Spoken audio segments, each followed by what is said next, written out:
ನಮಸ್ಕಾರ ಎಲ್ಲರಿಗೂ ರೋಚಕ ಯೂಟ್ಯೂಬ್ ಚಾನಲ್ಗೆ ಸ್ವಾಗತ. ಯಾವುದೇ ಪ್ರತಿಫಲ ಬಯಸದೆ ನಿಸ್ವಾರ್ಥತೆಯಿಂದ ಇನ್ನೊಬ್ಬರಿಗೆ ಸಹಾಯ ಮಾಡುವ ಮನಸ್ಸುಗಳು ಅತಿ ವಿರಳ. ಜನಸೇವೆಯೇ ಜನಾರ್ದನ ಸೇವೆ ಎಂಬ ಮಾತಿನಂತೆ ಸಮಾಜ ಸೇವೆಯನ್ನು ದೇವರ ಪೂಜೆಯಷ್ಟೇ ಪವಿತ್ರವಾದ ಕಾರ್ಯ ಅಂತ ಭಾವಿಸಿ ಸಮಾಜ ಸೇವೆಯನ್ನು ನಿಸ್ವಾರ್ಥತೆಯಿಂದ ಆತ್ಮ ಸಂತೃಪ್ತಿಗಾಗಿ ಮಾಡುವ ಹಲವಾರು ಜನಗಳ ಮಧ್ಯೆ ನಾವಿವತ್ತು ನಿಮಗೆ ಓರ್ವ ನಿಸ್ವಾರ್ಥ ಸಮಾಜ ಸೇವಕನ ಬಗ್ಗೆ ಒಂದು ಸಣ್ಣದಾದ ವರದಿಯನ್ನು ಈ ವಿಡಿಯೋದಲ್ಲಿ ನೋಡ್ತಾ ಹೋಗೋಣ. ಹೌದು, ಶಿರೂರು ಗುಡ್ಡ ಕುಸಿತದಿಂದಾಗಿ ಕಾಣೆಯಾದವರಲ್ಲಿ ಈಗಾಗಲೇ ಹಲವಾರು ಮೃತದೇಹಗಳು ಪತ್ತೆಯಾಗಿದೆ. ಆದರೆ ಕೇರಳ ಮೂಲದ ಲಾರಿ ಚಾಲಕ ಅರ್ಜುನ್, ಸ್ಥಳೀಯರಾದ ಲೋಕೇಶ್ ಹಾಗೂ ಜಗನ್ನಾಥ್ ನಾಯ್ಕ ಅವರ ಮೃತದೇಹಗಳಿಗಾಗಿ ಕಾರ್ಯಾಚರಣೆ ನಡೀತಾ ಇದೆ. ಇವತ್ತಿಗೆ 14 ದಿವಸ ಆಗಿದೆ. ಮೊನ್ನೆಯಿಂದ ಕರಾವಳಿ ಈಜು ತಜ್ಞ ಈಶ್ವರ್ ಅವರನ್ನ ಕರೆತರಲಾಗಿತ್ತು. ಈಶ್ವರ್ ಹಾಗೂ ತಂಡ ನದಿಗೆ ಇಳಿದು ಕಾರ್ಯಾಚರಣೆ ಶುರು ಮಾಡಿದ್ದಾರೆ. ಆದರೆ ಅವರಿಗೂ ಮೃತದೇಹಗಳು ಸಿಗ್ತಿಲ್ಲ. ಗಂಗಾವಳಿ ನದಿ ನೀರಿನ ರಭಸಕ್ಕೆ ಈಶ್ವರನ್ ತಂಡ ಕೂಡ ಆಶ್ಚರ್ಯಗೊಂಡಿದ್ದಾರೆ.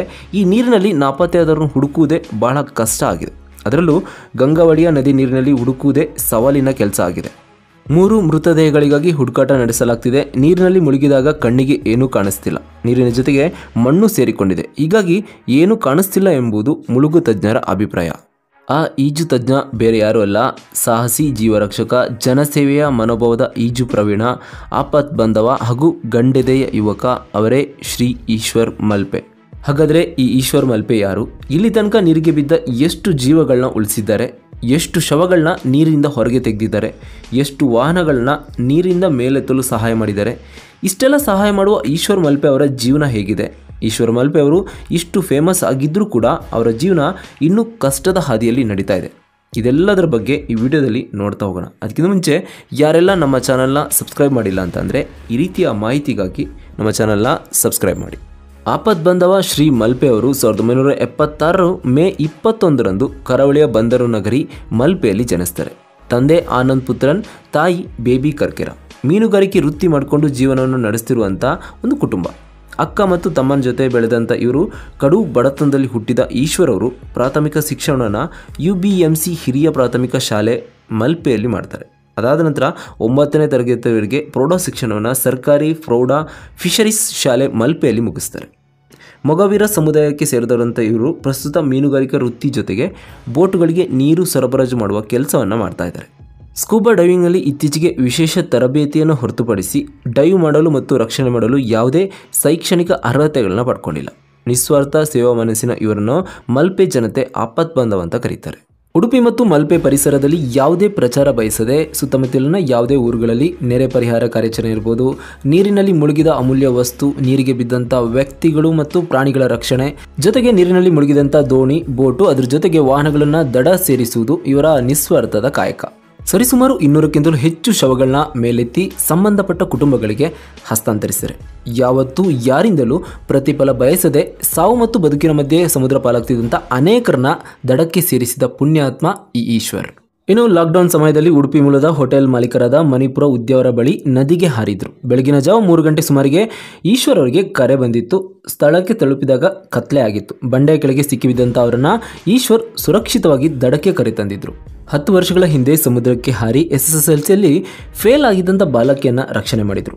2 ಆಳ ಸಮುದ್ರ ಮೀನುಗಾರಿಕೆ ಟ್ರಾಲರ್ಗಳನ್ನು ಕೂಡ ರಕ್ಷಣೆ ಮಾಡಿದರು.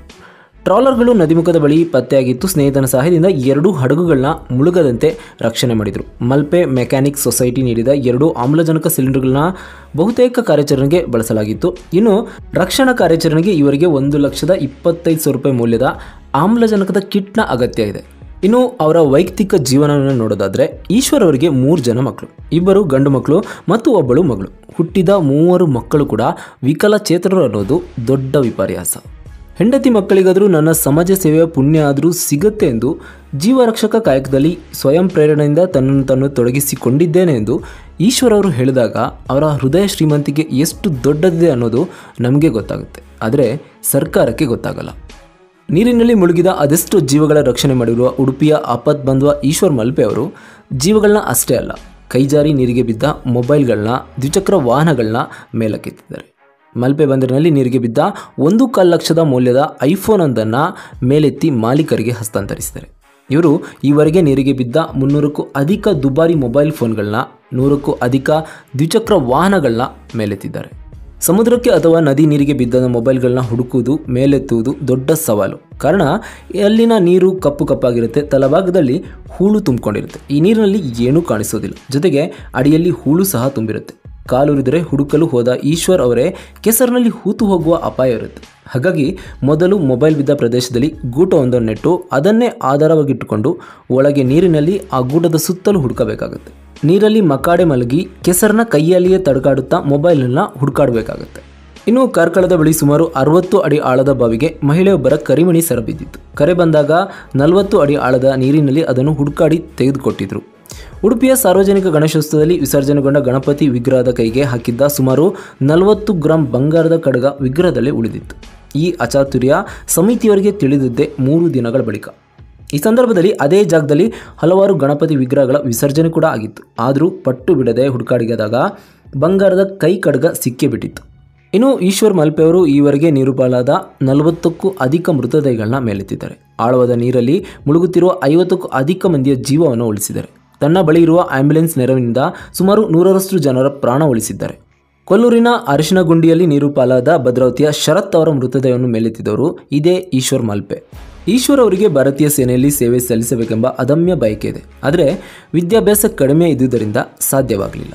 ಮಲ್ಪೆಯಲ್ಲಿ ಕೋಸ್ಟ್ ಗಾರ್ಡ್ ಕೆಲಸದ ಆಯ್ಕೆ ಸಂದರ್ಭದಲ್ಲಿ ಮಲ್ಪೆ ಸಮುದ್ರದ ಹರಿವು ಆಳ ಯಾವುದೇ ಪರಿಸ್ಥಿತಿಯಲ್ಲೂ ಸಮುದ್ರದಕ್ಕೆ ಧುಮುಕುವಂಥ ಅರ್ಹತೆ ಅವರಲ್ಲಿ ಇದ್ರೂ ಕೂಡ ಸ್ವಯಂ ಪ್ರೇರಣೆಯಿಂದ ಸಂಬಳ ಇಲ್ಲದೆ ಆ ಕೆಲಸವನ್ನು ನಾನು ಮಾಡ್ತಾ ಇದ್ದೀನಿ. ನನ್ನ 9ನೇ ತರಗತಿಯ ತನಕದ ವಿದ್ಯಾಭ್ಯಾಸ ಇರುವುದರಿಂದ ನನ್ನನ್ನು ಆಯ್ಕೆಯಿಂದ ಹೊರಗೆ ಇರ್ತಾರೆ ಅನ್ನೋ ನೋವು ಈಶ್ವರ್ ಮಲ್ಪೆ ಅವರಿಗೆ ಇದೆ. ಈಶ್ವರ್ ಮಲ್ಪೆ ಅವರಿಗೆ ಸರ್ಕಾರದ ಕೆಲಸ ಸಿಕ್ಕಿದ್ರೆ ಹೆಂಡತಿ ಮತ್ತು 3 ಅಂಗವಿಕಲ ಮಕ್ಕಳ ನಿರ್ವಹಣೆಗೆ ಸಹಾಯ ಆಗುತ್ತೆ. ಈ ಜೀವ ರಕ್ಷಣೆ ಸಮಯದಲ್ಲಿ ಸರ್ಕಾರ ಮತ್ತು ಸಾಮಾಜಿಕ ಸಂಸ್ಥೆಯಿಂದ ಈಶ್ವರ್ ಅವರಿಗೆ ಹೇಳಿಕೊಳ್ಳುವಂಥ ಸಹಾಯ ಏನೂ ಸಿಗೋದಿಲ್ಲ. ಸಿಕ್ಕಿದ್ರೂ ಕೂಡ ಅದು ಅವರ ಜೀವನಕ್ಕೆ ಸಾಕಾಗೋದಿಲ್ಲ. ಮಲ್ಪೆಯ ಸಮುದ್ರ ತೀರದಲ್ಲಿ ತುರ್ತು ಸಂದರ್ಭದಲ್ಲಿ ಯಾರನ್ನಾದರೂ ಆಸ್ಪತ್ರೆಗೆ ಕರೆದುಕೊಂಡು ಹೋಗಬೇಕಾದ್ರೆ ಆಂಬ್ಯುಲೆನ್ಸ್ ವ್ಯವಸ್ಥೆ ಬೇಕು ಅಂತ ಮನವಿ ಮಾಡಿಕೊಂಡಿದ್ರು. ಆದರೆ ಯಾರೂ ಸಹ ಇದರ ಬಗ್ಗೆ ಆಸಕ್ತಿ ತೋರಿಸಲಿಲ್ಲ. ಒಂದು ಆಂಬ್ಯುಲೆನ್ಸ್ ವ್ಯವಸ್ಥೆಯನ್ನು ಮಾಡಿದರೆ ತುರ್ತು ಸಂದರ್ಭದಲ್ಲಿ ಜನರ ರಕ್ಷಣೆ ಮಾಡ್ಬೋದು. ಇಲ್ಲಿ ಮಸೀದಿ ಮತ್ತು ಪ್ರಾರ್ಥನಾ ಮಂದಿರಗಳಲ್ಲಿ ಆಂಬ್ಯುಲೆನ್ಸ್ ವ್ಯವಸ್ಥೆ ಇದೆ. ಆದರೆ ದೇವಸ್ಥಾನ, ಸಾಮಾಜಿಕ ಸಂಸ್ಥೆ ಮತ್ತು ಸರ್ಕಾರದ ಬಂದರು ಇಲಾಖೆ ವತಿಯಿಂದ ಯಾವುದೇ ಸೌಲಭ್ಯಗಳು ಇಲ್ಲ. ನನ್ನ ಕುಟುಂಬದ ಸ್ಥಿತಿಗತಿ, ನಾನು ಮಾಡಿರುವ ಸೇವೆಯನ್ನು ಗಮನಿಸಿ ಸರ್ಕಾರದ ವತಿಯಿಂದ ಒಂದು ಕೆಲಸ ಸಿಕ್ಕಿದರೆ ನನ್ನ ಸಂಸಾರಕ್ಕೆ ನೆರಳಾಗುತ್ತೆ. ನಾನು ಮಾಡುತ್ತಿರುವ ಸೇವೆ ತುಂಬ ಅಪಾಯಕಾರಿ. ನನ್ನಲ್ಲಿ ಲೈಫ್ ಇನ್ಶೂರೆನ್ಸ್ ಕೂಡ ಇಲ್ಲ. ನನಗೆ ಏನಾದರೂ ಜೀವಕ್ಕೆ ಅಪಾಯವಾದರೆ ನನ್ನ ಅಂಗವಿಕಲ ಮಕ್ಕಳ ಹೊಣೆ ಯಾರು? ಮಲ್ಪೆ ಬಂದರಿನಲ್ಲಿ ಪ್ರಸ್ತುತ ಸೇವಾನಿರತ ಹೋಮ್ಗಾರ್ಡ್ ಇದ್ರೂ ಕೂಡ ಜನತೆ ಮತ್ತು ಪೊಲೀಸ್ ಇಲಾಖೆ ತುರ್ತು ಸಂದರ್ಭದಲ್ಲಿ ನನ್ನನ್ನು ಕರೀತಾರೆ. ಇದು ಸಂತೋಷದ ವಿಷಯ. ನಾನು ಕೂಡ ಈ ಕೆಲಸವನ್ನು ಶ್ರದ್ಧೆಯಿಂದ ಮಾಡ್ತೇನೆ. ಈಗ ನಾನು ಈ ಮೂಲಕ ಜನತೆ ಮತ್ತು ಪೊಲೀಸ್ ಇಲಾಖೆಯಲ್ಲಿ ವಿನಂತಿಸಿಕೊಳ್ಳೋದೇನು ಅಂತಂದರೆ, ನಿಮ್ಮ ಶಿಫಾರಸ್ಸಿನ ಮೇರೆಗೆ ಈ ಜೀವರಕ್ಷಕ ಸಂಸ್ಥೆಯಲ್ಲಿ ನನ್ನ ಸೇವೆಯನ್ನು ಗುರುತಿಸಿ ನನ್ನ ಸಂಸಾರ ನಿರ್ವಹಣೆಗೆ ಒಂದು ಸರ್ಕಾರಿ ಕೆಲಸ ಸಿಗಲಿ ಅನ್ನೋದು ಈಶ್ವರ್ ಅವರ ಮಾತು. ಈಶ್ವರ್ ಮಲ್ಪೆ ಅವರ ಪತ್ನಿ ಶ್ರೀಮತಿ ಗೀತಾ ಮತ್ತು ಪುತ್ರರಾದ ನಿರಂಜನ್ ಮತ್ತು ಕಾರ್ತಿಕ್, ಮಗಳು ಬ್ರಾಹ್ಮಿ ಅವರಿಗೆ ಜನರ ಆಶೀರ್ವಾದ ಇದ್ದೇ ಇದೆ. ಆದರೆ ಸರ್ಕಾರದಿಂದ ಈಶ್ವರ್ ಅವರಿಗೆ ಒಂದು ಕಾಯಂ ಸರ್ಕಾರಿ ಉದ್ಯೋಗವನ್ನು ಕೊಡಬೇಕು. ಇದು ಈ ರೀತಿ ಕೆಲಸ ಮಾಡುವ ಎಷ್ಟೋ ಯುವಕರಿಗೆ ಪ್ರೋತ್ಸಾಹ ಕೊಡುತ್ತೆ. ಇನ್ನು ಈಶ್ವರ್ ಮಲ್ಪೆ ಅವರಿಗೆ ಸರ್ಕಾರದಿಂದ ಒಂದು ಕೆಲಸ ಅಂತ ಸಿಕ್ಕಿದ್ರೆ ಅವರ ಸಂಸಾರಕ್ಕೂ ಒಂದು ದಾರಿ ಅಂತ ಆಗುತ್ತೆ. ಇನ್ನು ಇದರ ಬಗ್ಗೆ ನಿಮ್ಮ ಅನಿಸಿಕೆ, ಅಭಿಪ್ರಾಯ ಏನೆಂಬುದನ್ನು ನಮಗೆ ಕಮೆಂಟ್ ಮೂಲಕ ತಿಳಿಸಿ. ಧನ್ಯವಾದಗಳು.